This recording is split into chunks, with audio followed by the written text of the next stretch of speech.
Viešbutis Pušynė, gamtos ir interjero harmonija, poilsiui ir šventėms. Wolfas Engelman. Visa galva aukščiau. Paaukojęs gyvybę ar klubdė režimą.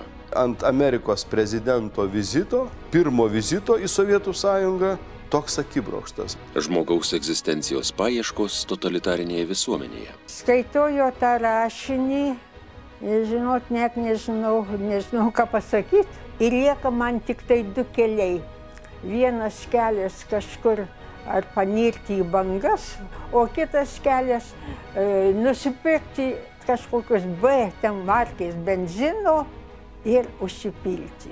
Romo Kalantos auka įžiebusi viltį ir suteikusi jėgų priešintis. Aš į vieną salelę įbėgau ir iš tos salelės fotografavau, kaip milicininkai stūmė žmonės, taip iš toliau fotografavau. Ir man vyras sako, bėk iš, nes tave seka. Ir aš jau bandžiau bėgti, bet mane už nugaros pagavo, partrenkė, paėmė aparatą. Kokį portretą jaunimui kuria Romo Kalantos asmenybė? Aš ėjau ir Romo veidas buvo visam kambarį.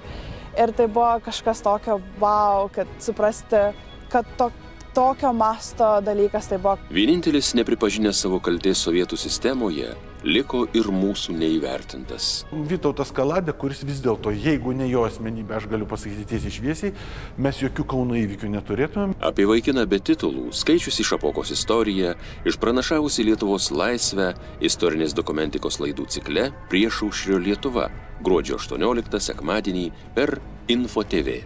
Danspin – kiliminių verpalų gamintojas. Tavo patikimas partneris.